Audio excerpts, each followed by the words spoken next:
সন্ধ্যা ৭টা। শিকদার বাড়ির ড্রয়িং রুমে বিশাল মেহমানদারির তোড়জোড় চলছে।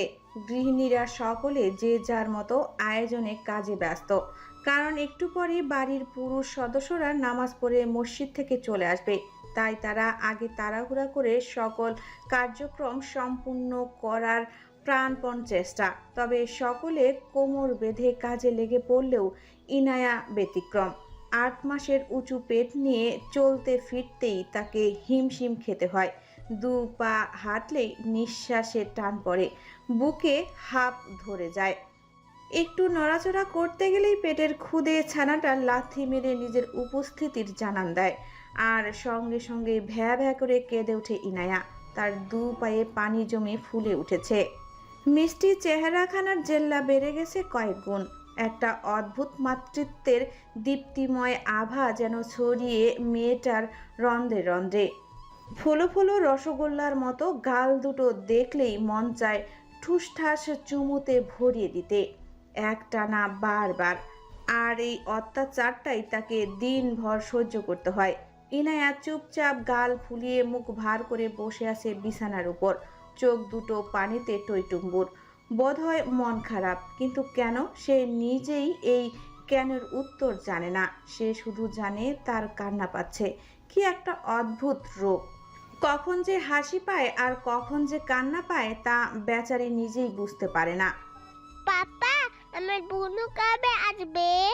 প্রীতমের কোলে চেপে আদুরি কণ্ঠে প্রশ্ন ছুড়ে দিল আভিরাজ। প্রীতম মৃদু হেসে ছেলের গালে টুপ করে একটা চুমু খেল। অতঃপর সিরিয়াস মুখে ছেলেকে কিছু মনে করিয়ে দেওয়ার ভঙ্গিতে বলল, ওফ পাপা, তোমাকে না বলেছি সারাদিন মাম্মার পাশে পাশে থাকবে আর হামি খাবে। মাম্মাকে যত বেশি হামি খাবে তোমার বোনও তত তাড়াতাড়ি চলে আসবে। আভিরাজও বাবার কথায় মুখটা বেশ গম্ভীর করে ফেলল।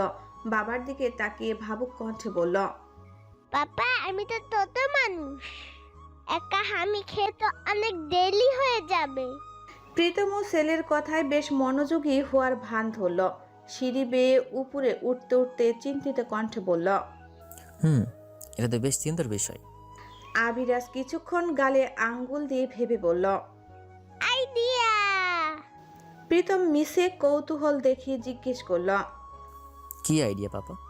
আভিরাজ বাবার গলা জড়িয়ে ধরে খিলখিলিয়ে বলল, হলো পাপা, আমরা দুইজন হামি খাই, তাহলে আমার বোনের কালি তো লাগবে।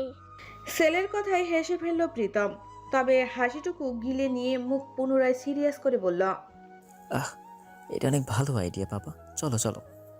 বলে বাপ বেটা নিজেদের ঘরে প্রবেশ করলো। ইনায়াকে একা একা বিছানার উপর গোমরা মুখে বসে থাকতে দেখে দুজন চট করে একে অপরের মুখের দিকে তাকালো। চোখের ইশারায় কিছু একটা বোঝাপড়া করে নিল। ঠোঁটে একটা বিশাল হাসি ঝুলিয়ে নিজেদের উক্ত কর্ম সম্পাদন করতে উদ্যত হলো। ইনায়া বসে থাকতে থাকতে হঠাৎ তীব্র লাথির আঘাতে কুঁকিয়ে উঠল। মুখে আহ বের করার আগেই বুঝতে পারল দুজন আবার তাকে জ্বালাতে হাজির হয়ে গেছে। ইনায়া কাঁদো কাঁদো মুখ ঘুরিয়ে নিজের দুপাশে তাকালো। প্রীতম আর আভিরাজ খুব সিরিয়াস মুখে দায়িত্বপূর্ণ কাজ সম্পূর্ণ করতে নেমে পড়েছে। লালা দিয়ে ভিজিয়ে দিচ্ছে ইনায়ার দুগাল, বিশেষ করে আভিরাজ। ইনায়া অসহায় চোখে স্বামী আর ছেলেকে দেখে ভ্যা ভ্যা করে কেঁদে উঠল। তাতে কোনো ভাবান্তর দেখা গেল না বাপ ছেলের মধ্যে। তারা সিরিয়াস মুডে নিজেদের মিশন অব্যাহত রাখল।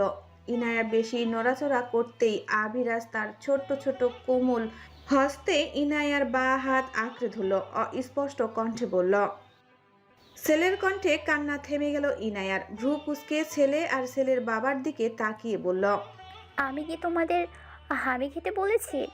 বাড়িতে ভাত নেই, যাও ভাত খাও গিয়ে দুজন। এবার প্রীতম ইনায়ার অন্য হাত ধরে তার ফোলা ফোলা গালে ঘাপস ঘুপস করে এক শ্বাসে খান 10 চুমু খেয়ে বলল, এভাবে নড়াচড়া করে আমাদের ডিস্টার্ব কেন করছো রসগোল্লা? আমরা তোমার কোনো পাকা ধানে মই দিয়েছি? দেখছো না আমরা একটা সিরিয়াস কাজ করছি। আভিরাজও বাবার তালে তাল মিলিয়ে বলল, হে পাপা, ঠিক বলেছ, আমার কাল চকলেই বুনু লাগবে। কাল হলে চালালাত হামি খাবো। প্রীতম সায় দিয়ে বলল, একদম পাপা, কোনো থামাথামি নেই। তোমার মাম্মা আমাদের ভালোবাসে না, বুঝেছো? তাই তো এমন কই, মাছের মতো লাফাচ্ছে। আবিরাজ আবার কিছু বলার আগেই ইনায়া ঝাঁঝিয়ে উঠল।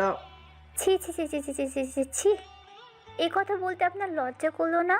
নির্লজ্জ বেহায়া বেশরম পুরুষ মানুষ। আপনাকে আমি ভালোবাসি না, তাই না? যদি ভালোই না বাসতাম তাহলে আপনার হাতেরটা আর পেটেরটা কি আকাশ থেকে টপকেছে? আবার আসিয়েন আমার কাছে, তখন বোঝাবো মজা। বলে মুখ ঘুরিয়ে নিল ইনায়া মৃদু অভিমানে। তার নাকের পাটা ফুলে উঠেছে। বউকে রেগে যেতে দেখে ঠোঁট কামড়ে হাসল প্রীতম। কানের লতিতে ঠোঁট ছুঁয়ে ফিসফিসিয়ে বলল, তোমাকে রেগে গেলে আরও বেশি ইয়াম্মি লাগে রসগোল্লা। নিজেকে ধরে রাখতে পারে না, তাই আমার ধৈর্যের পরীক্ষা নিয়েও না জান। আমি যদি একবার কন্ট্রোল হারাই তবে ভুলে যাব তোমার পেটে আমার বাবু আছে। তাই আমি আলা ভোলা মানুষ, আমাকে ধৈর্য ধরে থাকতে দাও। আর আমার হাতেরটা, তোমার পেটেরটা আকাশ থেকে কেন টপকাতে যাবে? এগুলো আমার ভালোবাসার ছিল, যা এখন লালিত হচ্ছে তোমার মাঝে। তবে একদম চিন্তা করো না রসগোল্লা, একবার পেটিরটা হাতে আসতে দাও, তারপর আরেকটা পেটি ঢুকিয়ে দেব। কেমন? দ্য গ্রেট প্রীতম শিকদারের ভালোবাসা বলে কথা একটু ভারীতে হবেই, মিসেস প্রীতম শিকদার। ইনায়া পরাজিত সৈনিকের ন্যায় অসহায় চোখে তাকালো স্বামীর দিকে। প্রীতম চোখ টিপ দিয়ে বলল, এখন আমাদের ডিস্টার্ব করো না, চুপচাপ লক্ষ্মী মেয়ের মতো বসে থাকো। বলে আবিরাজের উদ্দেশ্যে কমান্ড দিল। পাপা, মিশন টু স্টার্টেড। বলে বাপ ছেলে এবার গাল ছেড়ে উঁচু পেটে চুমু খেতে লাগলো। বাপ ছেলের খুনসুটিময় পাগলামি দেখে তৃপ্ত হলো ইনায়ার অক্ষি যুগল। সে স্বামী আর ছেলের মাথায় হাত রেখে আল্লাহর শুকরিয়া আদায় করে বলল, আপনার অনেক অনেক মেহেরবানি মাবুদ। আপনাকে শুক্রিয়া জানানোর কোনো ভাষাই আমার জানা নেই। শুধু এটুকুই প্রার্থনা, আজ আমাদের যেভাবে রেখেছেন আজীবন আমাদের এভাবেই থাকার তৌফিক দান করুন। আমি আর কিছুই চাই না মাবুদ, শুধু আমার স্বামী সন্তানদের সুস্থ রাখবেন। শিকদার বাড়ির ডাইনিং রুম চেনা অচেনা মানুষের ভিড়ে গমগম করছে চারপাশ।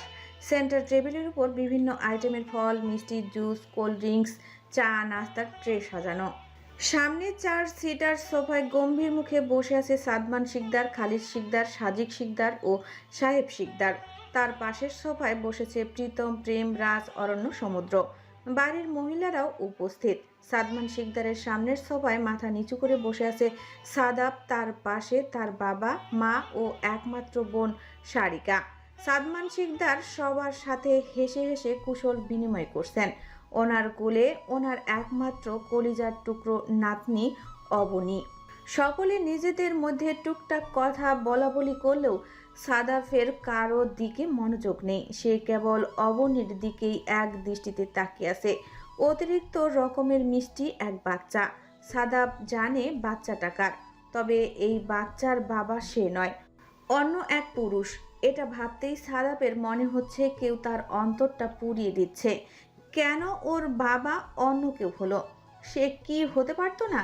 সে কি পরীকে কম ভালোবেসেছিল? বাচ্চা যখনই আনন্দে খিলখিলিয়ে হেসে উঠছে তখন আগুন লেগে যাচ্ছে সাদাবের কলিজায়। আফসোসে মরে যেতে মন চাচ্ছে। কেন সে তখন চলে গেল? কেন আর কয়েকটা দিন অপেক্ষা করলো না? কেন এত ভালোবাসার পরও পরি অন্য কারো হয়ে গেল? এত আফসোস নিয়ে কি জীবনে বাঁচতে পারবে সে? তার ভালোবাসাটাও মিথ্যা ছিল না। আর 4 বছর পরই অন্য কারো। কিন্তু সে কি একদিনের জন্য ভুলতে পেরেছে? সাদাবের ভাবনার মাঝেই প্রেরণাকে সাজিয়ে নিয়ে এলো উষা ও তীরা। লাল রঙা জামদানিতে প্রেরণাকে ভীষণ রূপবতী লাগছে। প্রেরণার সৌন্দর্য দেখে সাদাবের আম্মু মিসেস আনিকা সাকোয়াত মুগ্ধ হলেন। মৃদু হেসে বললেন, বাহ, মাশাল্লাহ, আপনার মেয়ে তো অনেক সুন্দর। ভাই সাহেব, এদিকে আসো আম্মু।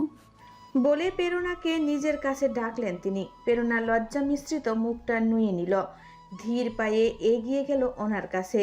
একটুখানি ঝুঁকে সালাম দিতে নিলেই তাকে আটকে দিলেন মিসেস আনিকা সাকোয়াত। নিজের পাশে বসিয়ে থুতনিতে হাত রাখলেন। প্রেরণাকে খুঁটিয়ে খুঁটিয়ে দেখে বললেন, মাশাল্লাহ, খুব সুন্দর। তা পড়াশোনা শেষ করেছো আম্মু? প্রেরণা মাথা নিচু রেখে লজ্জিত কণ্ঠে প্রত্যুত্তর করল, জি।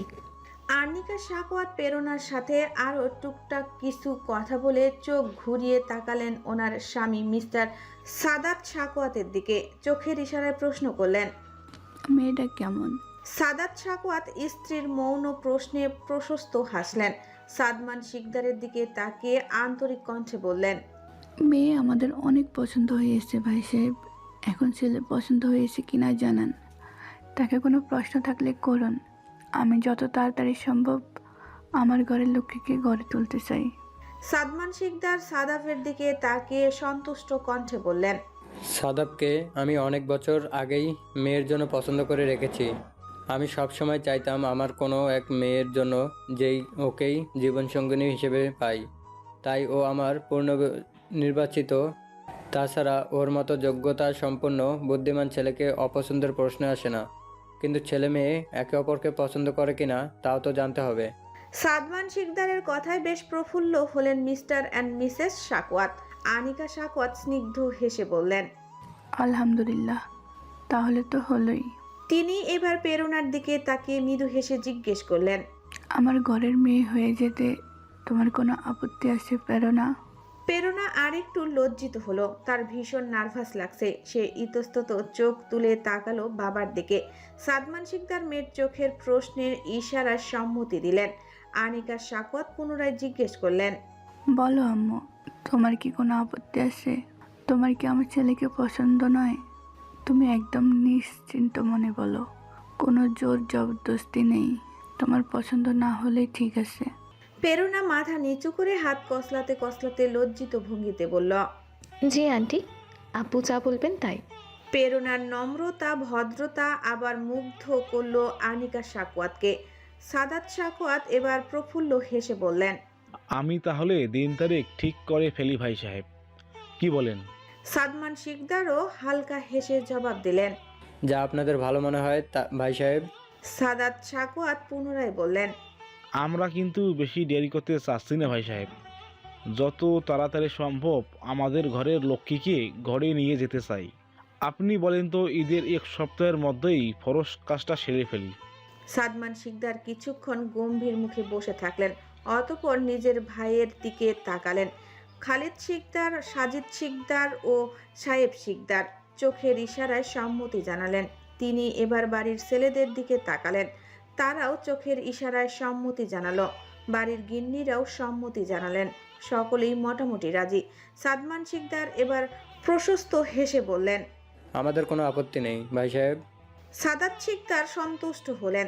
তাদের কথার মাঝখানে আনিকা সাকওয়াত হঠাৎ করে বলে উঠলেন, তা ভাই সাহেব, সবাইকে দেখছি কিন্তু আপনার বড় ছেলেকে তো দেখছি না। সেই কোথায়? পাত্রীর বড় ভাই হিসেবে তারও তো একটা মতামত আছে। তাছাড়া সাদাফের বন্ধু সে। প্রণয়ের কথা উঠতেই হইচই মুখর পরিবেশটা যেন হুট করে শান্ত হয়ে গেল।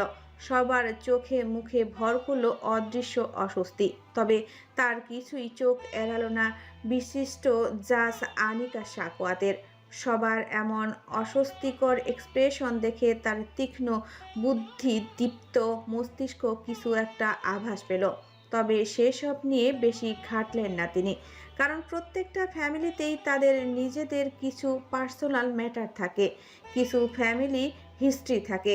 তা কুটুমদের না জানলেও চলে। তবে সাদমান শিকদার কিছুক্ষণ স্থির থেকে শান্ত কণ্ঠে জবাব দিলেন, আমাদের বড় ছেলে বর্তমানে ব্যবসার কাজে বাংলাদেশের বাইরে আছে, তাই ওর কোনো আপত্তি থাকবে না আশা করি। আনিকা সাকওয়াত কেবল হাসলেন, বেশি কিছু বললেন না। সাদাত সাকওয়াত পুনরায় বললেন, তাহলে সামনের মাসের 15 তারিখেই ঠিক হোক ভাই সাহেব, যদি আপনাদের কোনো আপত্তি না থাকে। সাদমান শিকদারও কিছুক্ষণ ভেবে সম্মতি জানিয়ে বললেন, আমাদের কোনো আপত্তি নেই ভাই সাহেব, ওই দিনেই হোক। সকলেই খুশি হলেন। অনুশ্রী বেগম সবার হাতে হাতে মিষ্টির প্লেট তুলে দিয়ে বললেন, শুভ কাজে মিষ্টিমুখ করতে হয়। সকলেই হাসি মুখে মিষ্টি মুখ করতে লাগলেন। সকলকে এত আনন্দিত হতে দেখে কৌতূহলী হলো অবনী। সাদমান শিকদারের দিকে ড্যাব ড্যাব করে তাকালো। সাদমান শিকদারের পাঞ্জাবি মুঠো করে ধরে অস্পষ্ট কণ্ঠে জিজ্ঞেস করল, সবাই এত হাসি কেন রানা ভাই? সাদমান শিকদার মায়াভরা নজরে তাকালেন নাতনির দিকে।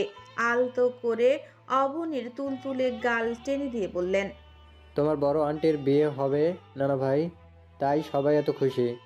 বিয়ে শব্দটা শুনে ছোট্ট অবনী আরো কৌতূহলী হলো, আগ্রহী কণ্ঠে প্রশ্ন করল।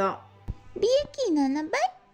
সাদমান শিকদার এবার বড় করে হাসলেন, নাতনিকে বুকে জড়িয়ে বোঝানোর ভঙ্গিতে বললেন, বিয়ে মানে দুজন মানুষ এক অপরের বন্ধু হয়ে আজীবন পাশে থাকা। নানা ভাইয়ের কথার সারমর্ম অবনীর ছোট্ট মস্তিষ্ক কতটুকু পৌঁছালো বোঝা গেল না, তবে কিছু বুঝে ফেলার ভঙ্গিতে চট করে বলে উঠল, আমি আর তুমি যেমন। ওর আধো আধো কথার যুক্তি শুনে হেসে উঠলেন উপস্থিত প্রত্যেকে। মিসেস সাকোয়াত অবনীর দিকে তাকিয়ে মিষ্টি হাসলেন, আদুরে ভঙ্গিতে বললেন, তোমার নাম কি বাবু?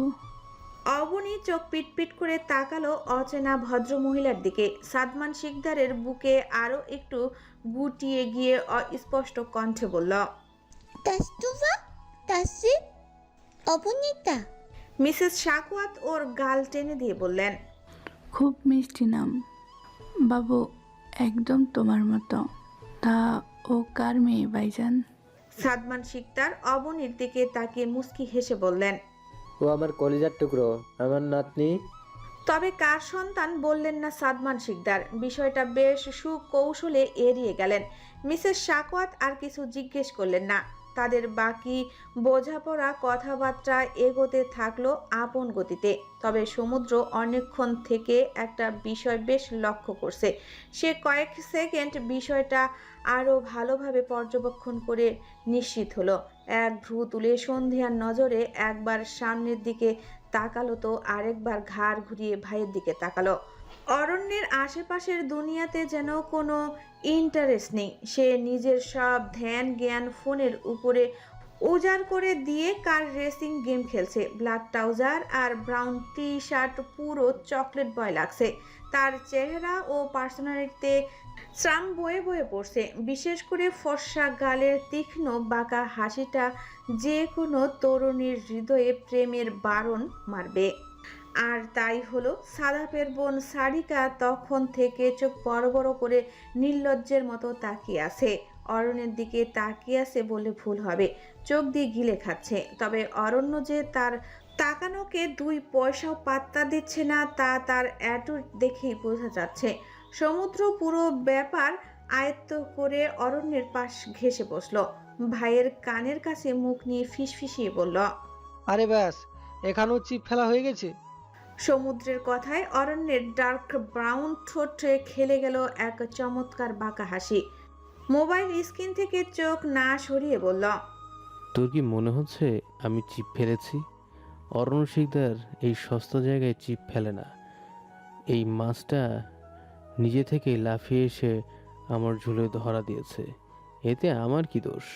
সমুদ্রে অরণ্যের ডোন্ট কেয়ার ভাব দেখে বলল, দেখে মনে হচ্ছে এটাও পটে গেছে। এটা কেউ কি ব্যাকআপ হিসেবে রেখে দিবি? অরণ্য ফোন স্ক্রিনে হাত চালাতে চালাতে বলল, বেয়ান সাহেব বলে কথা, একটু রসিকতা তো করতেই হয়। সমুদ্র হতাশ কণ্ঠে বলল, তোর অলরেডি অনেকগুলো গার্লফ্রেন্ড আছে, তাহলে বোনের ননদের দিকে চোখ দেওয়ার কি দরকার? এবার থামলো অরণ্য, মাথা উঁচু করে তাকালো সমুদ্রের দিকে, ভ্রু নাচিয়ে ঠান্ডা কণ্ঠে বলল, আমি নজর দিচ্ছি? সিরিয়াসলি? সমুদ্র পুনরায় বলল, হ্যাঁ জানি ওই নজর দিচ্ছে, কিন্তু তুই তো পাত্তা না দিলে পারিস। এত গার্লফ্রেন্ড দিয়ে কি করবি তুই? দেখ আমাদের দাদারা কেউ এমন নয়। অরণ্য পুনরায় বাঁকা হেসে গেমে মনোযোগ দিতে দিতে বলল, এই জন্যই দেখো প্রত্যেকে এক একটা করে ঝাড় শালিকের মালিক। আমার ভাই বাঁশের তৈরি কিছুই পছন্দ করে না। আর তাছাড়া কি? অরণ্য রহস্যময় হেসে সারিকার চোখে চোখ রাখলো কিছুক্ষণ, অতঃপর চোখ নামিয়ে গুনগুন করে গাইল, কারো চোখ ভালো, কারো মুখ ভালো, কারো ফিগারের ইশারায় এই জাওয়ানি চায় ফুল মস্তি, যে ভালো লাগলে তা ইশারায়। বলে উঠে চলে গেল। কিন্তু কিছু না বুঝে হাবলার মতো তাকিয়ে রইল সমুদ্র। সে 1 সেকেন্ড পর সামনে তাকিয়ে দেখলো সবাই আছে, কিন্তু সারিকা হাওয়া। সে যা বুঝার বুঝে গেল। উঠে যেতে যেতে মনে মনে বলল, কয়দিন পর ঠেলা বুঝবে মামুনি, তখন প্লে লিস্টে শুধু একটা গানেই বাজবে। বলে নিজের ফোনে গানটা চালালো সমুদ্র। ফোনের স্পিকারে বেজে উঠল, চোখের জলে ভাসিয়ে দিলাম মনের ঠিকানা, খেয়ার স্রোতে চাইলে তুমি অন্য মোহনা, তবু তোমার জন্য মনের দুয়ার খোলা যে রাখবো, আমি তোমারই থাকবো, শুধু তোমারই থাকবো। গানটা শুনতে শুনতেই হাসি পেয়ে গেল সমুদ্রের। রাত 9টা। উষা প্রেমের আর্ট গ্যালারিতে ক্যানভাসের সামনে দাঁড়িয়ে একটা ক্যালিগ্রাফি আঁকছে খুব মনোযোগ দিয়ে। এখন তারা স্বামী স্ত্রী দুজনই আর্টিস্ট। প্রেম ওকে নিজের হাতে আঁকা শিখেছে, যদিও ওর হাত এখনো প্রেমের মতো এত পারফেক্ট হয়নি। তবে প্রেমের স্বপ্ন উষা একদিন অনেক নামকরা আর্টিস্ট হবে। আহনাফ শিকদার প্রেমের স্ত্রী, তার থেকেও বড় আর নামকরা আর্টিস্ট হবে। ক্যানভাসে হাত চালাতে চালাতেই আচমকাই হাতটা কেঁপে উঠল উষার। কিছু বুঝে ওঠার আগেই শরীর জুড়ে শিহরণের ঢেউ আছড়ে পড়তে লাগলো। তার রক্তিম ঠোঁট দুটো দিয়ে অস্পষ্ট বলে উঠল, প্রেম। ততক্ষণে অনেকখানি সীমা ছাড়িয়ে গেছে প্রেম। উষার সর্বাঙ্গে তার অবাধ্য হাত বিচরণ করতে শুরু করেছে। প্রেমের এলোমেলো পুরুষালী স্পর্শে থরথর করে কেঁপে উঠল উষা। হাত থেকে পেন্সিলটা পড়ে গেল নিঃশব্দে। সে নিঃশ্বাস নেবার সময়টুকু যেন পেল না। প্রেম এক ধাক্কায় রঙের কৌটোগুলো সরিয়ে উষাকে রঙের টুলের উপরে বসিয়ে দিল। আবেগ অনুভূতির তোরে হারাতে থাকলো গভীরে। উষার মস্তিষ্ক সবটা বোঝার আগেই তার শরীরের কন্ট্রোল নিয়ে নিল প্রেম। তীব্র মিলনের মৃদু ধ্বনিতে ভরে উঠল চারপাশ। তাদের অর্ধমিলন গভীর মিলনে রূপান্তর নিতে নিলেই দুয়ারে করাঘাতের শব্দ ভেসে এলো। তবে সেসবে তোয়াক্কা করল না প্রেম। তার মধ্যে প্রেম ও কামের এক মিশ্র আগুন জ্বলছে, কিন্তু ওপাশের ব্যক্তিও যেন বেশ অধৈর্য। একটানা দরজা ধাক্কিয়ে যাচ্ছিল। এক পর্যায়ে নেশা ছুটে গেল প্রেমের। বিরক্তিতে নাকের পাটা ফুলে উঠল। কপালের বেশ সূক্ষ্ম কয়েকটি রেখা ভাঁজের সৃষ্টি হলো। উষার অবস্থাও একই, অনেকটাই জ্বলন্ত উনুন থেকে কাঠ কয়লা বের করে নেওয়ার মতো। হাঁপানোর মতো ওঠানামা করছে তার বুক। প্রেম উষার ওড়না ঠিক করে দিয়ে এগিয়ে গেল দরজার দিকে। আজ দরকার ও পাশের ব্যক্তির, একদিন না হয় তার একদিন। ধড়াম করে দরজা খোলার শব্দে কেঁপে উঠল অরণ্য। প্রেমকে এমন বিধ্বস্ত অবস্থায় দেখে তৎক্ষণাৎ ভ্রু কুঁচকে ফেলল। বড় ভাইকে মাথা থেকে পা পর্যন্ত স্ক্যান করে ঠোঁট কামড়ে হাসলো। হালকা লজ্জা পাওয়ার অভিনয় করে কিছু বলতে নিলে তপ্ত কণ্ঠে ধমকে উঠল প্রেম। চিবিয়ে চিবিয়ে বলল, আর সারার সময় পেলি না। অরণ্য পুনরায় ঠোঁটে মিষ্টি হাসি ঝুলিয়ে বলল, আমি কিভাবে জানবো বলো? যাই হোক, আমি ডিস্টার্ব করতে আসিনি। বড় আম্মু ছোট ভাবিকে নিয়ে যেতে বলেছে, এটুকু বলতে এসেছিলাম। Bye bye, continue guys. বলে শীষ বাজাতে বাজাতে চলে গেল অরণ্য। বউকে এখন নিচে পাঠাতে হবে ভেবেই তিক্ততায় ভরে উঠল প্রেমের মেজাজ। উষা শরীরের জামা কাপড় ঠিক করে প্রেমের পাশে এসে দাঁড়ালো। পেটে গুঁতো মেরে বলল, দিন দিন আপনার পাগলামি বাড়ছে প্রেম। বউয়ের প্রতি এত প্রেম থাকলে লোকে কিন্তু বউ পাগল বলবে। বউয়ের কথায় প্রেমের বিরক্ত উড়ে গেল। সে উষার কোমর জড়িয়ে ধরে হেসকা টানে নিজের সঙ্গে মিশে নিল। ঠোঁটে ঠোঁট আলতো স্পর্শ করে বলল, আমার বউ, আমি সারাদিন আঁচল ধরে বসে থাকবো কার বাপের কে? যারা বলে তারা হিংচুটে। আমার বউয়ের মতো বউ তাদের নেই। উষা প্রেমের গালের দুপাশে হাত রেখে আসক্ত চোখে তাকালো প্রেমের ডিপ ব্রাউন চোখে। প্রেম ওর কপালের পাশে পড়ে থাকা চুলগুলো সরিয়ে সেখানে পরম ভালোবাসার ঠোঁট ছুঁয়ে দিল। স্লো ভয়েসে বলল, এইভাবে দৃষ্টিতে খুন করিস না বউ। প্রেমের কথা ফুরোনোর আগেই ঝড়ের বেগে প্রেমের ডার্ক রেড ঠোঁট দুটোতে নিজের ঠোঁট মিলিয়ে দিল উষা। সেকেন্ড 10 গভীর চুম্বন করে আচমকাই প্রেমকে ধাক্কা দিয়ে দৌড় দিল। এতে প্রেমের মধ্যে কার উত্তাপ আরো বেড়ে গেল। তার যাওয়ার দিকে তাকে বাঁকা হেসে বলল, আমার থেকে পালিয়ে কোথায় যাবি এখন সুন্দরী? আমায় জ্বালানোর শাস্তি স্বরূপ তোমাকে আগের থেকেও দ্বিগুণ জ্বলিয়ে পুড়িয়ে উসুল করব। জাস্ট রাতের জন্য অপেক্ষা করো। রাত 11টা। সবাই খাওয়া দাওয়া শেষ করে যে যার মতো ঘুমাতে চলে গেছে। কেবল অনুশ্রী বেগম খাবার শেষ করে একটা পান মুখে দিয়েছে, নিজের ঘরে চলে যাবেন। ঠিক তখনই বাড়ির কলিং বেল বেজে উঠল। তিনি লিভিং রুমের বড় ওয়াল ঘড়িতে দেখলেন রাত 11টা।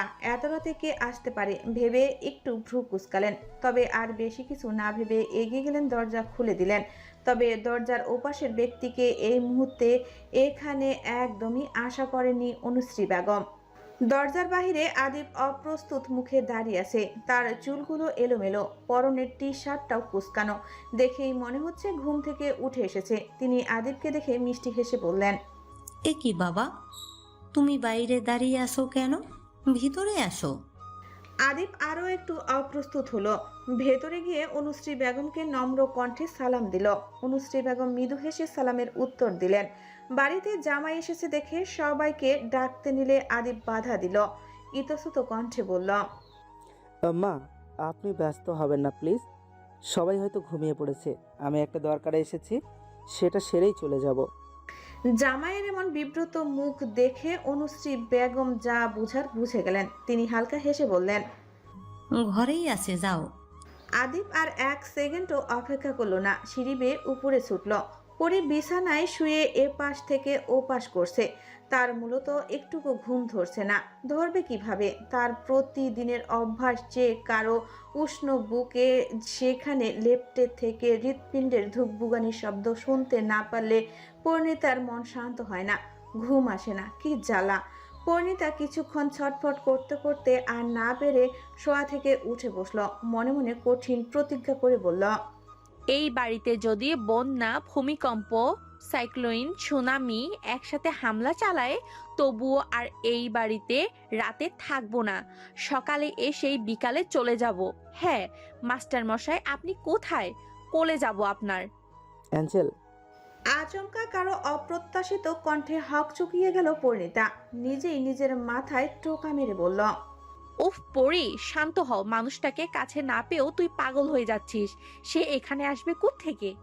তবে পরিণীতা নিজের মনকে বুঝ দেওয়ার পূর্বেই দ্বিতীয়বারের মতো সেই পরিচিত কণ্ঠ শোনা গেল। এবার মনের ভুল ভাবতে পারল না পরিণীতা। ঝড়ের বেগে ফিরে তাকালো দরজার দিকে। দরজার কাছে দাঁড়িয়ে আদিব এলোমেলো বিষণ্ণ দৃষ্টিতে চেয়ে আছে ওর দিকে। দেখেই মনে হচ্ছে অনেক পরিশ্রান্ত।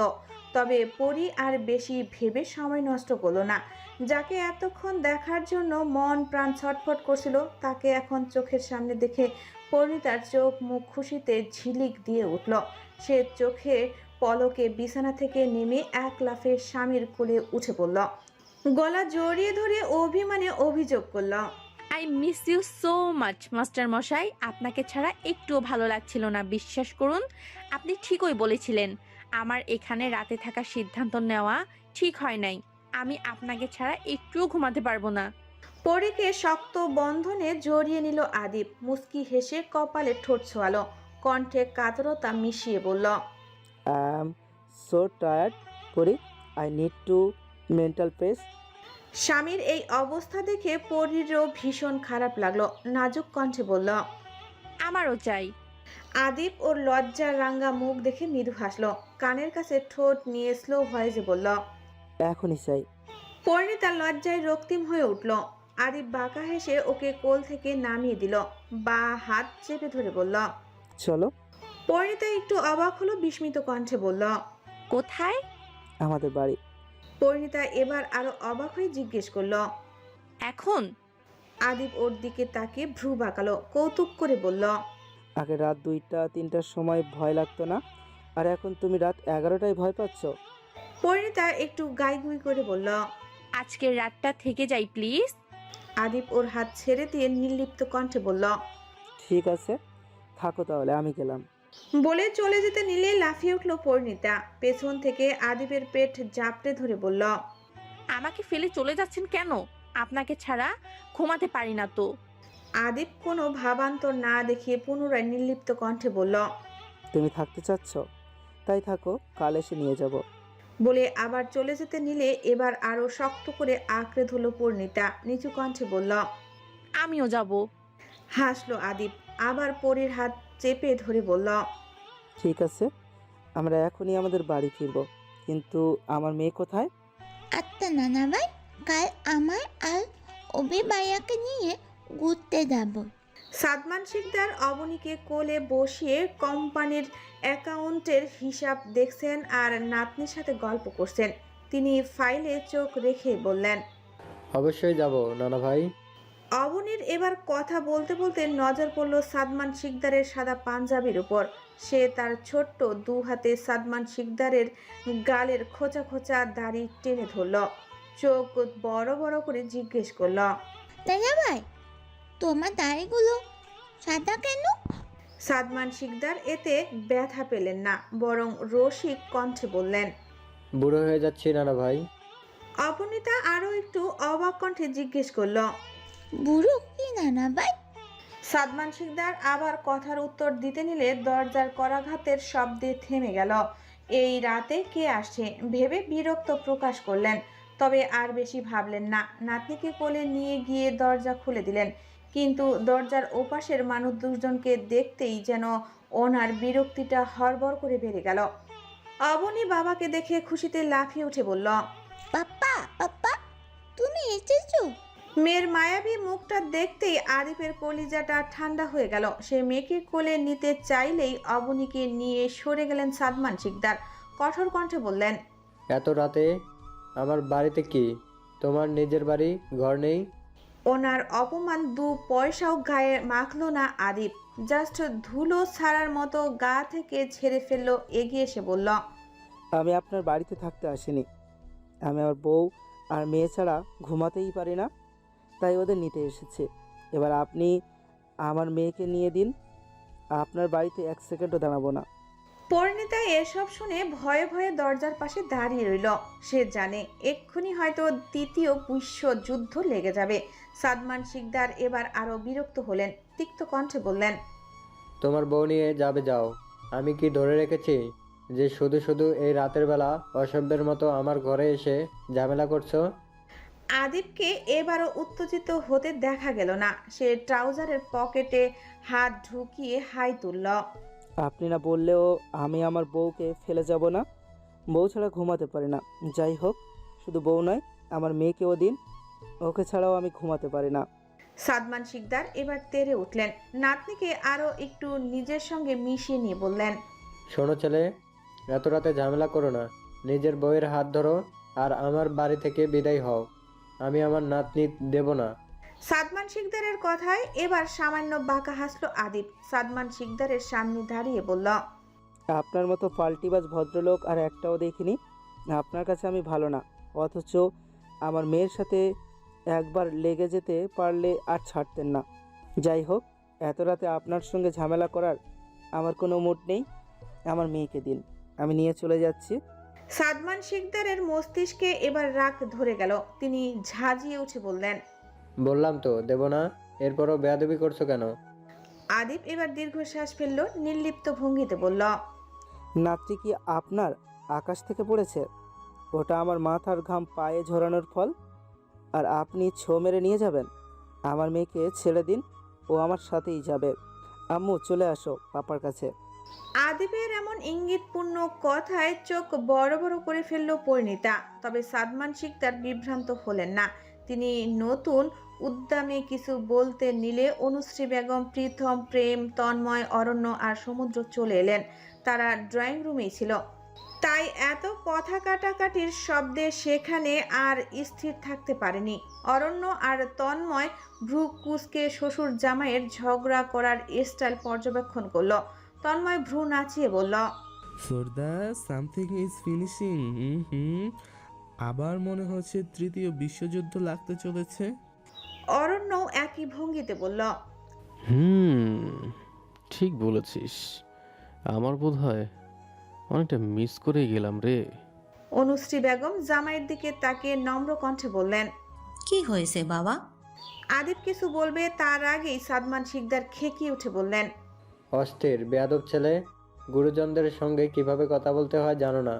কিন্তু অনুশ্রী বেগম উল্টো ওনাকেই ছাড়ি দিয়ে বললেন, আপনি চুপ করুন, আপনাকেও আমার চিনা আছে।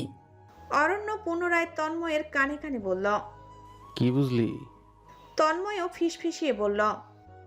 মুখ চেপে ফিক করে হেসে উঠল দুজন। সাদমান শিকদার এবার স্পষ্টভাবে জানিয়ে দিলেন, আমি আমার নাতনি দেব, সবাই বিদায় হও। এত চিৎকার চেঁচামেচি আর ঝগড়াঝাঁটি দেখে ভয় পেয়ে গেল অবনীতা। ঠোঁট উল্টে চিৎকার দিয়ে কান্না করে দিল। মেয়েকে কাঁদতে দেখে ছুটে গেল পরিণীতা। অবনীকে সাদমান শিকদারের কোল থেকে নিয়ে আদর করতে লাগলো। আদিব এবার বিজয়ী হেসে তাকালো সাদমান শিকদারের দিকে, বাঁকা হেসে বলল, আসি শ্বশুরমশাই। বলেই নিজের বউ আর মেয়েকে নিয়ে চলে গেল। আদিবের কাছে আবারও হেরে যাওয়ায় মনে মনে ফুঁসে উঠলেন সাদমান শিকদার। মনে মনে বললেন, তোমাকে আমি দেখে নেব। অরণ্য হতাশ হয়ে বলল, চল ভাই, সিনেমা শেষ। তন্ময় হতাশ হলো। সকলের খাওয়া দাওয়া শেষ হয়েছে অনেক আগেই। উষার রান্নাঘরে সব কিছু গুছিয়ে চুলায় চায়ের পানি বসিয়েছে। ভয়ে তার পেটের ভেতর থেকে থেকে কাঁপন দিয়ে উঠছে। রাত গভীর হওয়ার সাথে সাথে তার হাত পায়ের তীব্র কাঁপন ও সামান তালে পাল্লা দিয়ে বাড়ছে। আজ ঘরে গেলেই তার খবর করে ছেড়ে দিবে প্রেম। তাই সে গত 1 ঘন্টা যাবৎ প্রেমের থেকে পালিয়ে পালিয়ে বেড়াচ্ছে।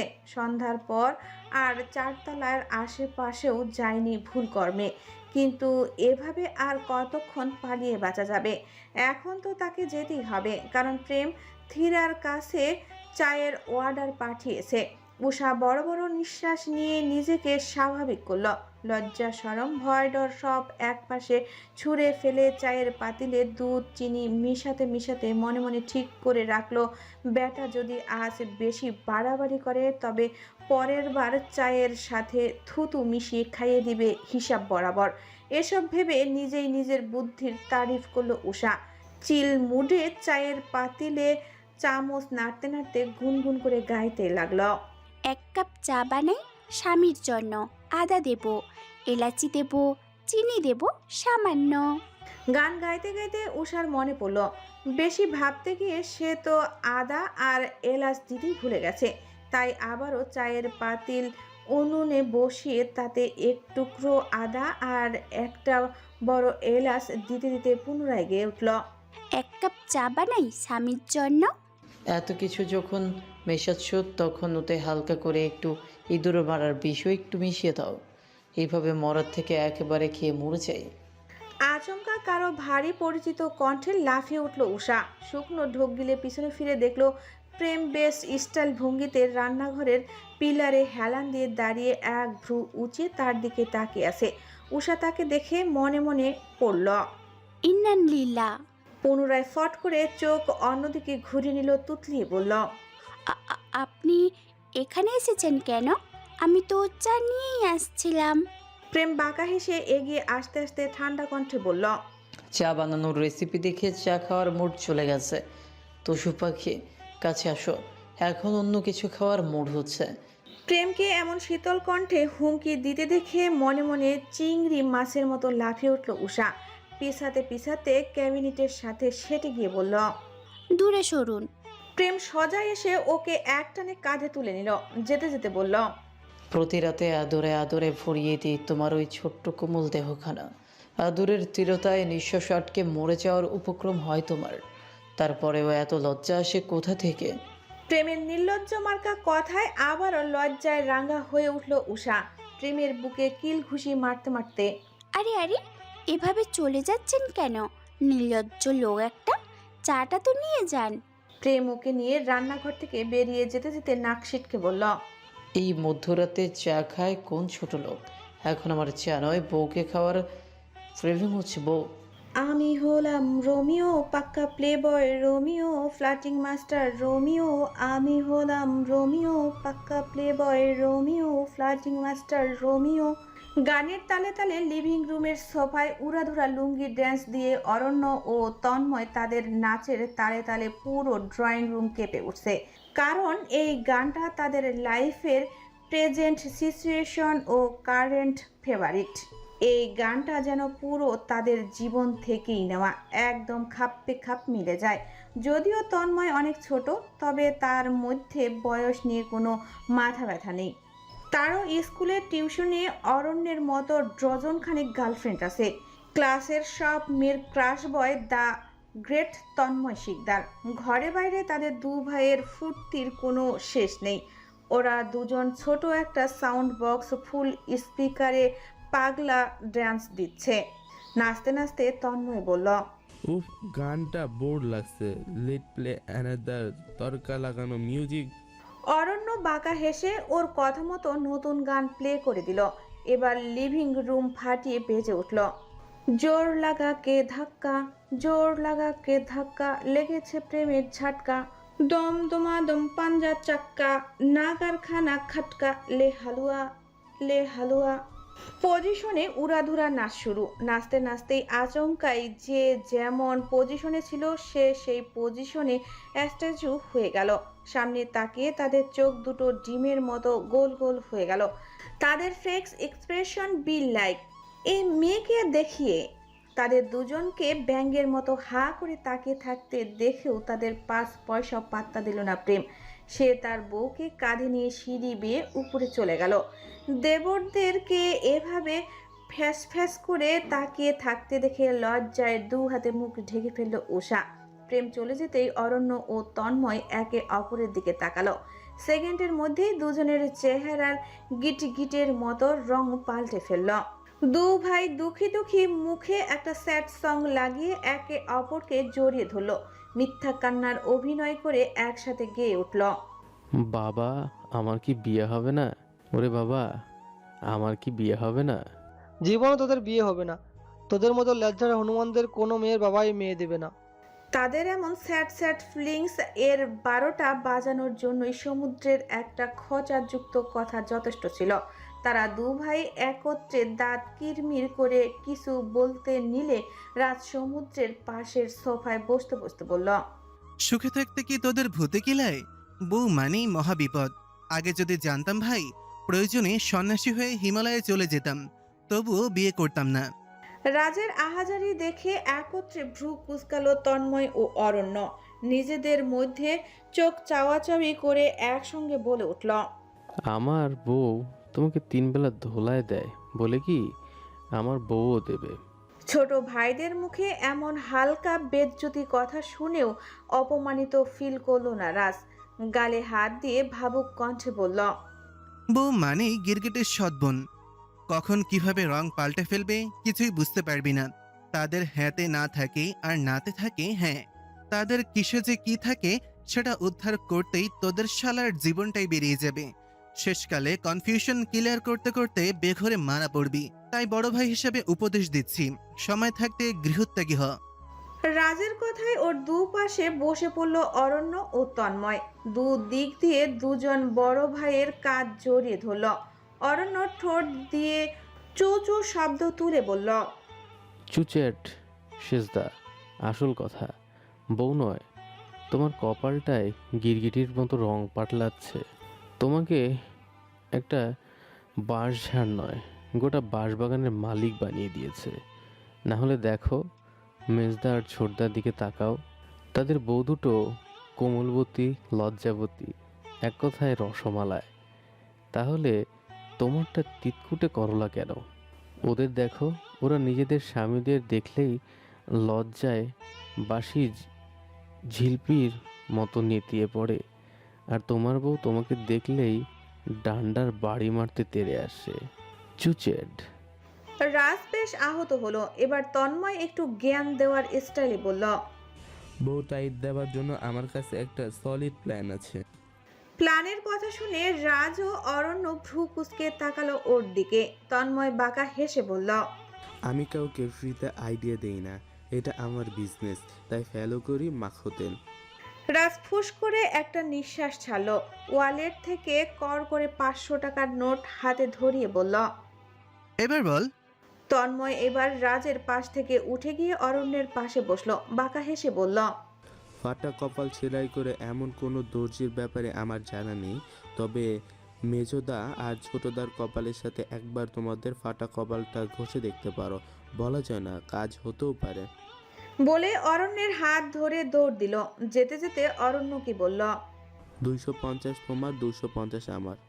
অরণ্য বিশ্বজয়ের হাসি দিয়ে বুক ফুলিয়ে বলল, I am proud of me ভাই। এই বাড়িতে তুই আমার মতো হয়েছিস। রাজ দাঁত কিরমির করে ভাইদের অভিশাপ দিয়ে বলল, দেখে নিস তোরা দুটো, তোদের বউ আমাদের বউয়ের আপডেট ভার্সন হবে। সমুদ্র এতক্ষণ পুরো সার্কাসটা উপভোগ করে উঠে যেতে যেতে বলল, শকুনের অভিশাপে কখনো গরু মরতে শুনেছো? রাস এবার সত্যি সত্যি ঘরদোর ছেড়ে বিভাগী হয়ে যেতে মন চাচ্ছে। সে নিজের কপাল চাপড়াতে চাপড়াতে গাইল, জানলে আগে এমন মাইয়া করতাম না বিয়া, সর্বনাশ করেছি পায়ে কোড়াল মারিয়া। সুখে কত আদরে রাখি ভাতে কাপড়ে, আমার সাথে টেক্কা মারে আমারই ঘরে। ঘড়ির কাঁটায় রাত 12টা ছুঁই ছুঁই। ব্যস্ত নগরীর কর্মজীবী মানুষরা গভীর তন্দ্রায় আসন্ন। তাদের ধরা বাঁধা যান্ত্রিক জীবনের ভেতরে কিছু ব্যতিক্রমী ধর্মী মানুষও বসবাস করে। তারা আদৌ জীবিত না মৃত সেটা তাদের নিজেদের কাছে স্পষ্ট নয়। তাদের কাছে রাত 12টা আর দুপুর 12টার মাঝে কোনো ফারাক নেই। দু সময় তারা জেগে থাকে। অন্ধকার নির্জন আধারী রাতের কোলাহলপূর্ণ নিস্তব্ধতায় তারা হৃদয় উজাড় করে দুঃখ বিলাসে ডুবে যায়। ভালো থাকার মুখোশ খুলে এক টুকরো খাঁটি মানুষে পরিণত হয়, যেখানে কাউকে আর বলতে হয় না, দেখো আমি ভালো আছি। এই সময়টুকুই তাদের একান্ত। সেই নিশাচর প্রজাতি প্রাণীদের খাতায় নাম লেখানো এক নারী এখনো জেগে আছে। এই তন্দ্রামগ্ন নগরীতে সুখের তন্দ্রা আসেনি তার।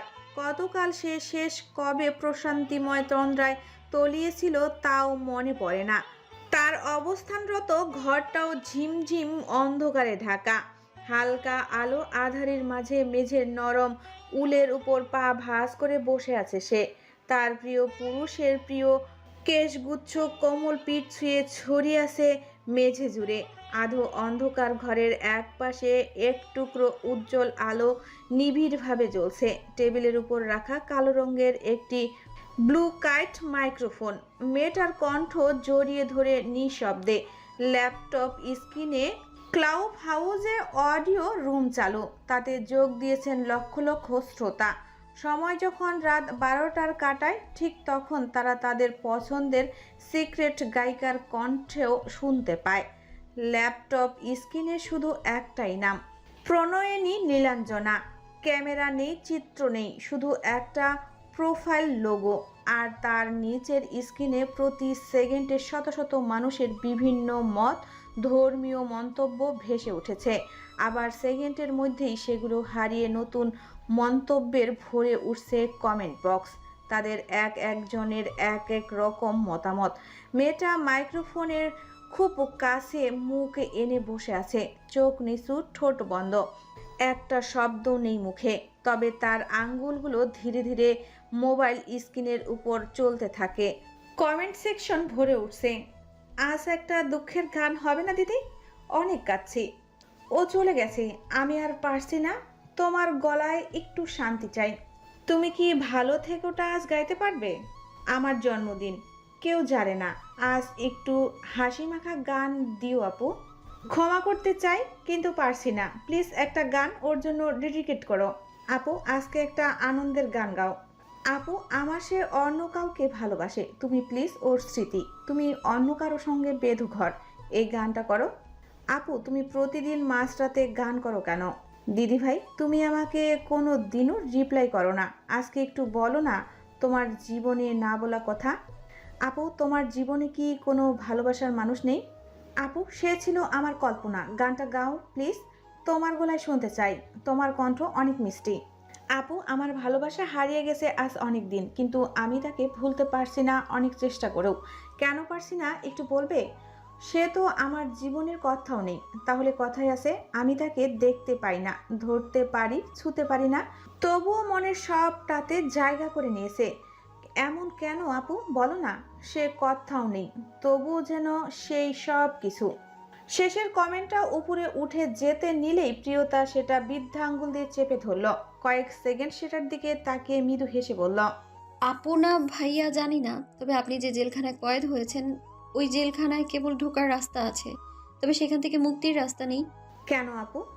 প্রিয়তা পুনরায় সেই ব্যক্তির কমেন্ট দেখে মুস্কি হেসে চোখের পাতা বুঝল, কণ্ঠে নিজের অস্তিত্বের সকল অনুভূতি ঢেলে বলল, না থেকেও কেউ কেউ থেকে যায় অভিমানে, আক্ষেপে, অপেক্ষায়, কখনো বা পরিচিত পারফিউমের ঘ্রাণে, কিংবা ফেলে যায় ডাক নামে, থেকে যায় প্রিয় কবিতায়, বিষণ্ণ গানের লাইনে, বিকেলের শূন্যতায় কিংবা ঘোর লাগা একাকিত্বে, আর সব শেষে মাঝ রাতের অবাধ্য অশ্রুধারায়। অনেক সুন্দর হয়েছে আপু, সত্যি তাই। আপু আজকে করবে না? আপনারাই বলেন কোন গানটা শুনতে চান। তুমি অন্য কারো সঙ্গে বেঁধো ঘর, এই গানটা আপু। তুমি অন্য কারো সঙ্গে বেঁধো। আপু তোমার পছন্দ মতো একটা শোনাও। প্রিয়তা সবার কমেন্ট দেখে নিঃশব্দে হাসলো। নিঃশ্বাস ভারী হয়ে উঠেছে তার। না চাইতেও চোখের পাতায় ভেসে উঠছে একজোড়া গম্ভীর বাদামি বর্ণের নেশালো চোখের প্রতিচ্ছবি, যা এক সময় তাকে নিঃশব্দে অনেক কিছু বলতো, হারিয়ে নিয়ে যেত অন্য দুনিয়ায়। যে চোখে সে দেখতে পেত বিশ্বাস, ভরসা আর অসীম স্নেহের সাগর। প্রিয়তার ভাবনার অতলে হারিয়ে গিয়ে আনমনে কণ্ঠে সুর তুলল। তুমি যাকে ভালোবাসো, স্নেহের ঘরে বাষ্প ভাসো, তার জীবনের ঝড়। তোমার কথার শব্দ দূষণ, তোমার গলার স্বর আমার দরজায় খিল দিয়েছি, আমার দারুণ জ্বর। তুমি অন্য কারো সঙ্গে বেঁধো ঘর, তুমি অন্য কারো সঙ্গে বেঁধো ঘর। তোমার নৌকার মুখোমুখি আমার সৈন্য দল, বাজার লড়াই আমার মন্ত্রী খোয়া গেছে একটা চালের ফুল। কথায় দাঁড়াই, কথার উপর কেবল কথা স্লিং ছুতে যায়, নিজের মুখের আয়না আদল লাগছে অসহায়। তুমি অন্য কারো ছন্দে বেঁধো গান, তুমি অন্য কারো ছন্দে বেঁধো গান। গাইতে গাইতে আচমকা ফুঁপিয়ে উঠল প্রিয়তা। নিজের ভেতরের সত্তাটা আর চেপে রাখতে পারল না। সেই অতিকাঙ্ক্ষিত ব্যক্তির শাসন, বারণ, আদর, স্নেহ আর ভালোবাসার অভাবে গলার কাটা মুরগির মতো ছটফটিয়ে উঠল। আর কারো কোনো মন্তব্য না দেখেই ল্যাপটপটা অফ করে দিল। দুই হাঁটুর ভাঁজে মুখ গুজে ফুপাতে ফুপাতে একসময় চিৎকার দিয়ে কেঁদে উঠল। বুকের ভেতরে তীব্র যন্ত্রণায় কাঁদতে কাঁদতে একসময় চিৎকার দিয়ে উঠল। আমি ব্যর্থ হয়েছি, আমি পারিনি প্রণয় ভাই, আমি পারিনি আপনার কথাগুলো শুনতে, আমি পারিনি আপনার কথাগুলো রাখতে, আমি পারিনি নিজেকে শক্ত করতে, আমি পারিনি আপনার উপর থেকে বিন্দু মাত্র নির্ভরশীলতা কমাতে। আপনাকে ছাড়া আজও আমি ঠিক ততটাই নিরীহ, অসহায় যতটা আগে ছিলাম। ভীষণ দুর্বল আমি আপনাকে ছাড়া। কোথাও আপনি কোথায় প্রণয় ভাই? আপনার রক্তজবা আজ বড় ক্লান্ত। সমাজের সামনে ভালো থাকার অভিনয় করতে করতে হাঁপিয়ে উঠেছি আমি, আমি আর পারছি না। আমাকে আমাকে একটু আপনার বুকে আগের মতো ঠাঁই দিন না প্রণয় ভাই, প্লিজ দিন না। আমি আপনার অভাবে মরে যাচ্ছি প্রণয় ভাই, প্লিজ একটু বুকে নিন না, একটু বলুন না আগের মতো, জান তুই চিন্তা করিস না, আমি আছি তো, তোর কিচ্ছু হতে দেব না, তোর সব সমস্যার সমাধান আমি করব। প্লিজ আগের মতো একটাবার বলুন না প্রণয় ভাই, একটাবার, আর একটাবার আপনার গায়ের গন্ধ নিতে দিন না। শেষ আর একটাবার আপনার শরীরের সকল ঘ্রাণ নিজের মধ্যে শুষে নিতে চাই। আপনার গায়ের সেই মাতাল করা ঘ্রাণে আমি যে খুব বেশি আসক্ত। আজ কতগুলো মাস, কতগুলো দিন, কতগুলো বছর পেরিয়ে গেল, আমি একটা ফোঁটাও শান্তি পাইনি প্রণয় ভাই। আপনার বুকে যে শান্তি, সেটা পৃথিবীর কোথাও নেই, কিছুতেই নেই। সেটা এখন আমি হাড়ে হাড়ে উপলব্ধি করতে পারি। আপনার বুকে সেই উষ্ণ তাপ পৃথিবীর কোথাও নেই, কোথাও আপনি নেই। কেউ আপনার মতো না, কেউ আমাকে আপনার মতো করে ভালোবাসে না, আপনার মতো করে কেউ বোঝে না আমায়। আমার আপনাকে চাই প্রণয় ভাই। বলতে বলতে তীব্র কান্নায় মেঝেতে লুটিয়ে পড়ল প্রিয়তা। কান্নার তোরে ফর্সা মুখখানি মুহূর্তেই রক্তাভ হয়ে উঠেছে। হাত ও কপালের শিরা টান টান হয়ে ভেসে উঠল। কাঁদতে কাঁদতে হেসকি তুলে পুনরায় বলল, আমি ধুকে ধুকে মরে যাচ্ছি প্রণয় ভাই। আমি কি খুব বেশি অযোগ্য ছিলাম? ভালোবাসার লোভ দেখিয়ে আমাকে কেন এইভাবে ছুঁড়ে ফেললেন? কেন ছেড়ে গেলেন আমায়? আপনার পায়ের কাছে রেখে দিতেন।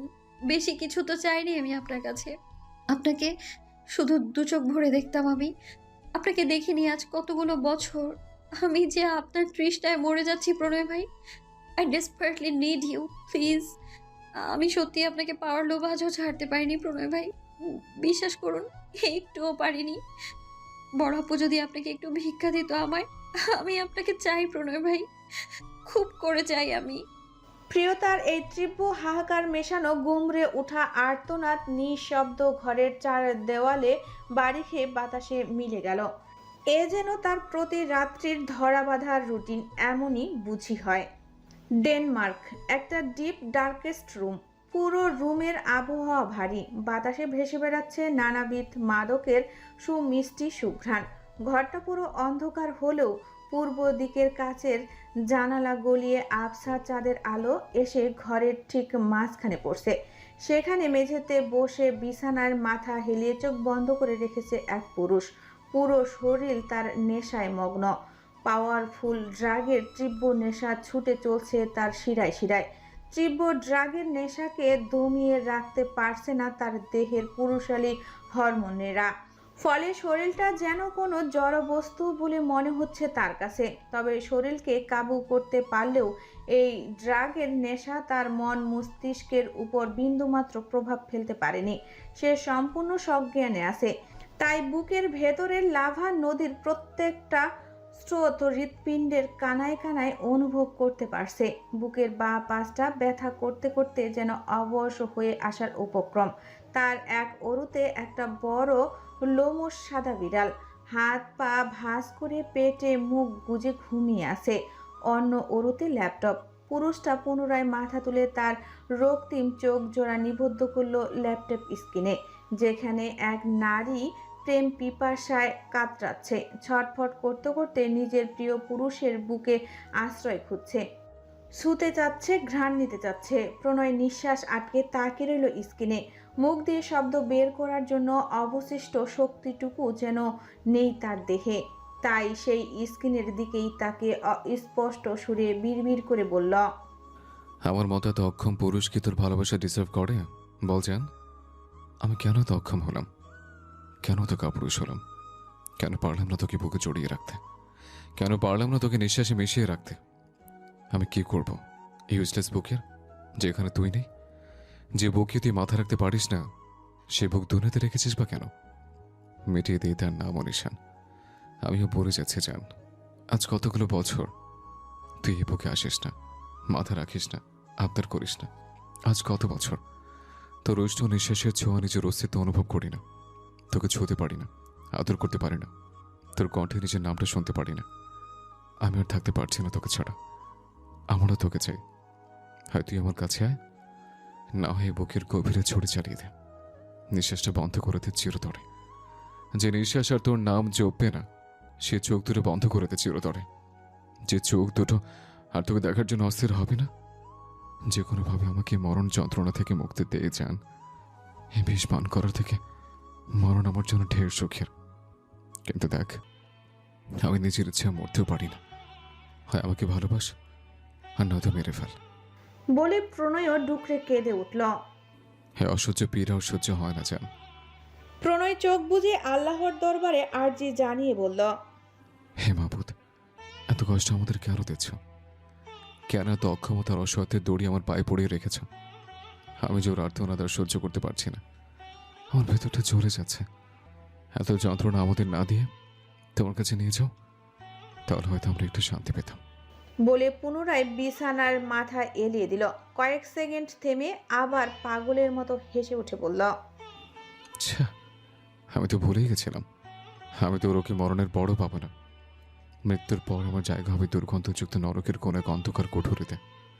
আমার মতো পাপিষ্ঠ কিভাবে জান্নাতের সুবাস পাবে? দুনিয়াতেও জাহান্নামের আগুনে জ্বলছে, মরণের বড় জাহান্নামের আগুনে জ্বলব। আমি কোনোদিনও তোকে পাবো না জান। তুই আমার পাপিষ্ঠ হৃদয়ের এক পবিত্র ফুল, যাকে জন্ম জন্মান্তরে আমার জন্য নিষিদ্ধ করেছেন বিধাতা। টানা এক সপ্তাহ ঝড় বৃষ্টির পর ডেনমার্কের আবহাওয়া আজ ভীষণ সুন্দর। গতরাতে তীব্র ভারী বর্ষণের ছাপ একটুকু নেই, বরং নতুন এক রৌদ্র উজ্জ্বল দিনের সূচনা। Pranay black and white mix কম্বিনেশনের ফর্মাল ড্রেস আপে একদম রেডি। সে গায়ে club christian one for man পারফিউমটায় স্প্রে করতে করতে কণ্ঠে বিরক্তি টেনে বলল,